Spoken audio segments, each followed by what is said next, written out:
Actually have the return of Dragon Rulers. We've also got some Doomsday action and the annoying Cocatorium bird with Branded.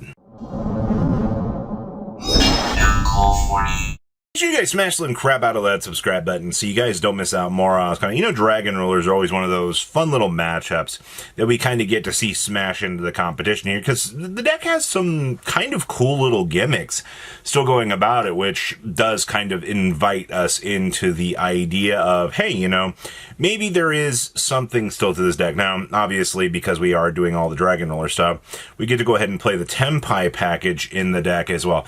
This has been a pretty strong recurring theme with the deck, because the Tempai stuff, 7+3, gets you straight on in to the Transcendent Dragion, and you can do some stupid things. So a little fun things to think about, even though our tuner is bigger than that. But it's always been a little topic of conversation, is like, Harmonium +3 also get you there.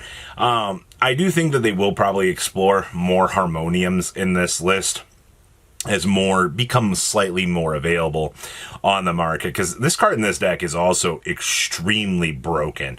Also, keep in mind, you're playing 2 whole spells in the main deck. Like, that's an entirely crazy topic of conversation that, this deck can actually support and be able to do all of those shenanigans. So, in terms of what this deck's going for, you also do get access to the Archlord Christia. If you've not actually been Christia'd in Dragon Roller, you're going to have a bad time. The other cool thing about having access to this in this particular variant is this gives you a decent monster to kind of end on your end board. You need to be able to have good, strong monsters to act, in case of going first. Which, what? Okay, I'll take that. Also, we've got other funny cards if we're forced to go first. He getting heat waved and then just getting OTK'd on the next turn is still one of the best Yu-Gi-Oh! Moments that you can have. Doomz. This is one of the decks that I think is going to be the dark horse of the next format. One, because I don't think a lot of people are going to want to take the time to truly learn the interactions that the Doomz deck is going to have, but also they're just going to look at like Elf Note and the other variants, and they're just going to be drawn to those builds versus what we've got going for us right now. And that's fine. There obviously has to be a little bit of a give and take here in terms of the fundamental construction of where we're heading. I do think that Jerpedo here is a broken card, all right? Getting quicker access to your Jupiter makes so much of a difference in terms of the deck building space that I truly think you're going to be at a disadvantage if you're not actually trying to utilize, this particular package. Also, yes, all of the list do play the Doomsday Destruction. This has just become kind of a symptom of the format, You need to be able to obviously get the Thunder Dragon Colossus online, but also because you are able to get the Thunder Dragon Colossus monster online, you're able to put a lot more of that pressure on your opponent, and suddenly, this deck becomes a lot more chaotic in the environment. So, going forward, I do also appreciate the fact that we do have Nervito built in here to be able to pull off of Nerva, or to be able to get the Nerva up. Little extra options within the deck are not actually going to hurt you, because, all these little power scalings acting as one-ofs, and you need your deck to be able to do some cheesy things. Also, Super Poly all day long for the Mud Dragon. The fact that they choose not to, need Garua is also kind of an interesting topic of conversation, but alright, next up here, we have the Cocatorium. So for those of you that don't know, Cocatorium has been pretty much discussed as a new branded savior. This card's job is to make branded even stronger. And I'm not going to say that this is not necessarily the case, because I think this card is phenomenal for what it does. But the Cocatorium says, hey, if it's in your hand or graveyard, you can distribute a beast, beast warrior, wing beast monster to special summon this card, but banish when it leaves the field. Okay, that's fine. But the thing that is your payoff for this is we can banish a level 4 lower beast, beast warrior, or wing beast monster from your deck. This card's name becomes that monster's name. Also, it becomes the same type, attribute, and level of that monster until the end phase. So who are we banishing with this? Dun dun dun dun, McCourier. McCourier has a beautiful effect that says, hey, if this card is banished, you get to add a Fallen of Albaz or a monster that mentions it, except for McCourier, from your deck to your hand. So you basically get to go ahead and just Cocatorium, toss his garbage out, and then go search for Fallen of White, which then your entire deck is able to start its combo, and congratulations, you did it. Cocatorium, I had never really thought we would utilize it in this way, but I think it's really cool to see that this deck has found a niche like this and is able to kind of explore the idea of this actually working. So, okay, I will give it to Konami at this point.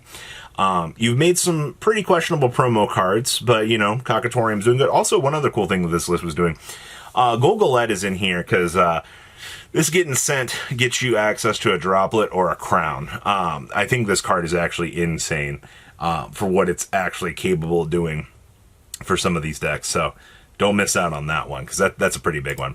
Next up here, we have Magnet Warrior action. Now, if you've not been paying attention to Magnet Warrior innovations, you might have missed out on a couple of things, truthfully, because this deck has been surprising people with the things that it's been doing.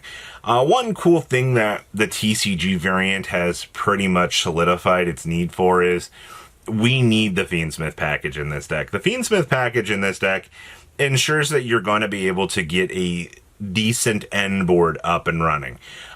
If you kind of were wanting to skip out on this package, I think you're going to just kind of lose out.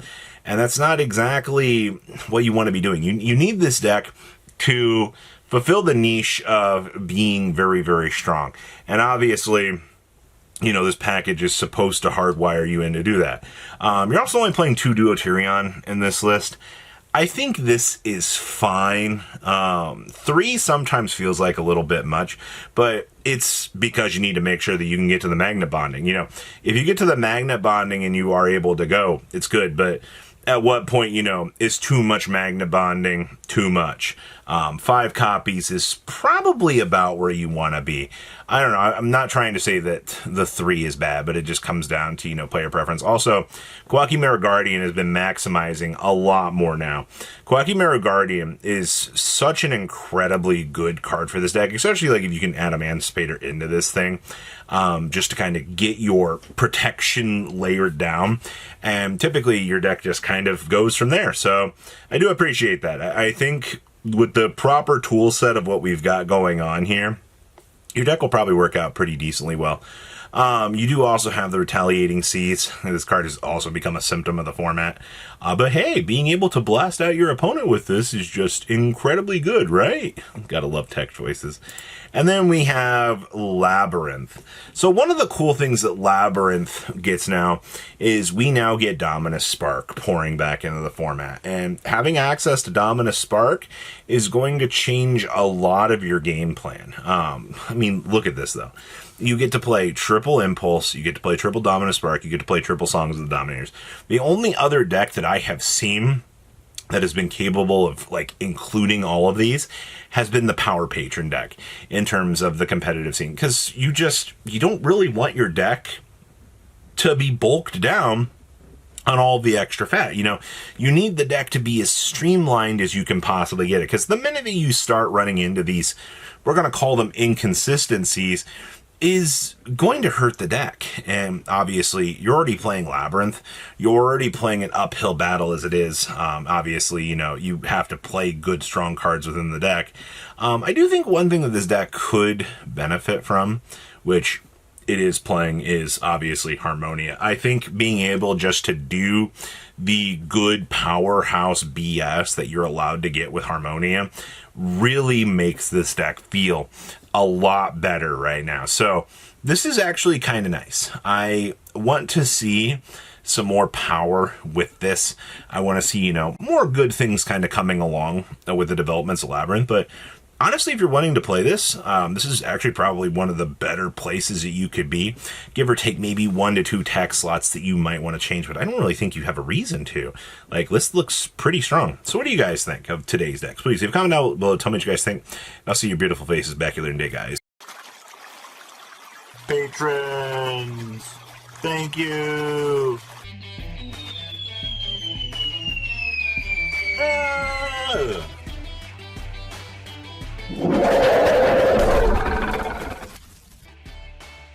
Thank you so much for watching. Check out these other videos.